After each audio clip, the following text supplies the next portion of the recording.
Hey Joe! Hey Joe, ça va bien? Ouais, tu t'intéresses à la politique toi maintenant. Bah écoute, ouais, je suis en train de lire un texte super intéressant là. Je viens de voir l'affiche dans la rue. Tu sais, c'est pour la démocratie, pour le peuple suisse, pour l'autodétermination même. Tu devrais lire cet argumentaire de l'UDC, hein. Ils sont inspirés les gars. Ouais, j'ai vu cette fameuse initiative qui prétend défendre l'autodétermination. Ils prétendent, comment ça?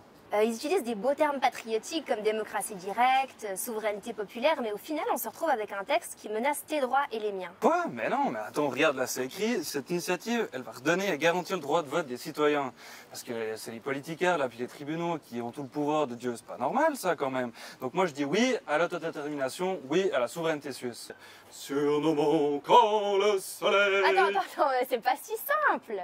En Suisse, c'est déjà le peuple qui décide. Les citoyens votent régulièrement sur des initiatives populaires ou bien sur des projets soumis par le Parlement et le Conseil fédéral. On a ce droit incroyable de pétition, d'initiative et de référendum. En revanche, ce que l'UDC essaye de faire, c'est de se débarrasser des garde-fous qu'on a pour protéger nos minorités. La démocratie, aussi directe qu'elle soit, c'est pas une dictature de la majorité. Ce que l'UDC essaye de faire, en fait, c'est de sortir de la Convention européenne des droits de l'homme, un traité primordial qui nous protège contre l'arbitraire et permet à n'importe quel citoyen ou citoyenne de faire recours s'il estime que ses droits ont été violés par la Suisse. Ouais, c'est vrai que ça sent pas très bon cette histoire.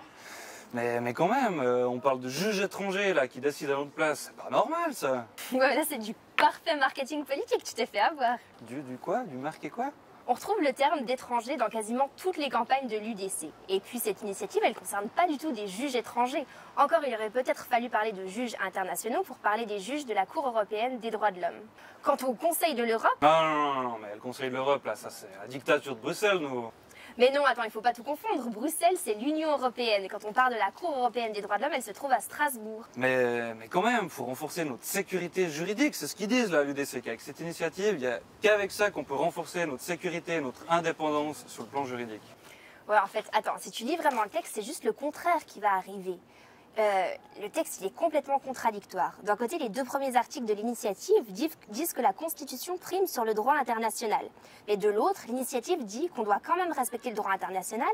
Et l'article 190 dit que si on a déjà voté sur un accord international et que l'on a accepté, cet accord doit rester contraignant pour la Suisse. Mais si cet accord est contraire à la Constitution, il doit quand même être adapté. T'as compris ? Moi, rien du tout. Mais bon, si je te comprends bien, au final, il n'y a aucun avantage à cette initiative.